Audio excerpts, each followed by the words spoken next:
can you describe the life cycle of a successful captive? And are there other options that arise for when it gets bigger?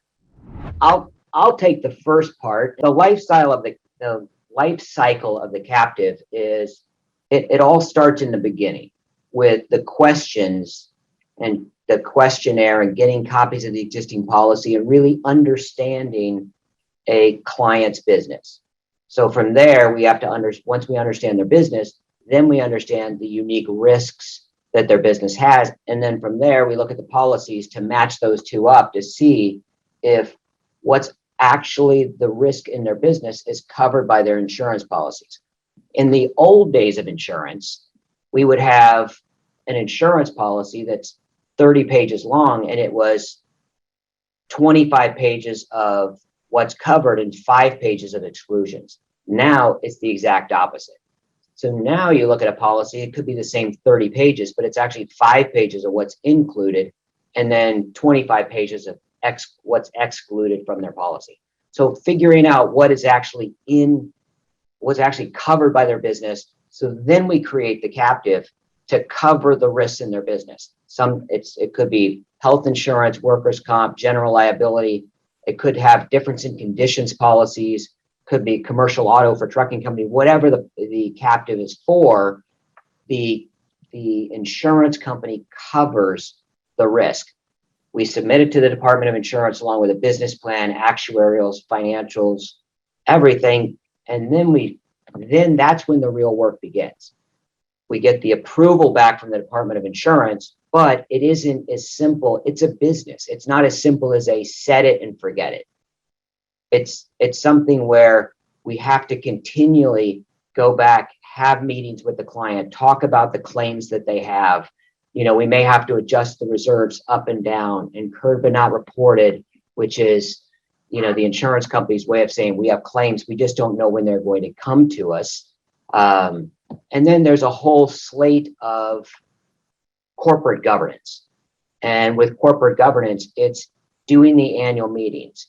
It's reviewing the claims with the clients. It's keeping track and stating any of the minutes, anything that's accepted, any dividends that are requested from the insurance company that then we have to then go back to the Department of Insurance to get approved for the captive owner. Then you get to year 2. So there's a lot of filing, a lot of stuff to do in that first year, but then year 2 comes and it's re-underwriting. It's looking at all of the policies they have. It's looking at the risks of their business, because quite often a business owner, they may add new policy, or they may add new products to their repertoire. They may, if they're own commercial property, they may own 2, 3, 4 more buildings that we now have to make sure are covered in the traditional market. And sometimes they have a completely separate line of business that is excluded from their existing policies. So then from there, we have to figure out, do we include some of that stuff? Do we work with their existing insurance professionals to make sure that their existing businesses are covered? But it's a continual process to make sure that all of the risks for the business are covered and that the captive is doing exactly what it should be doing. Anything to add, Max and Jared? Yeah, I think the details or the specifics of a successful lifestyle are going to vary depending on who the insured is and what their goals and objectives are. But at a base level, a captive exists or is set up to make a client less reliant on the traditional insurance market, have more flexibility, more control, and then also be more financially efficient. And then so, whatever line of coverage or program you're putting in place that helps them do that, that would be the definition of success. We have some long-standing captives at this point. 2005, 2006, started up, and they've done many different things over the years. So, the one I'm thinking of started as a workers' comp captive. That all of a sudden became cheap. They could just get that in the traditional market. And then we pivoted to health insurance, exclusions, big exclusions, contractual liability exclusions, from their traditional policies.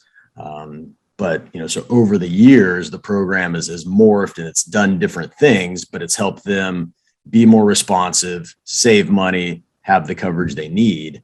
And then, so I think whenever from start to finish, whenever the client decides to wind it down, if you can, show that you've done those things, then that feels like success to me. Yeah, Jared, that's a great example. As you were talking, and made me think of one other particular client that we have, who started out with a couple of lines of risk, and now they've got a very sizable business with one of their counterparties asking for a cyber policy with $15 million limits.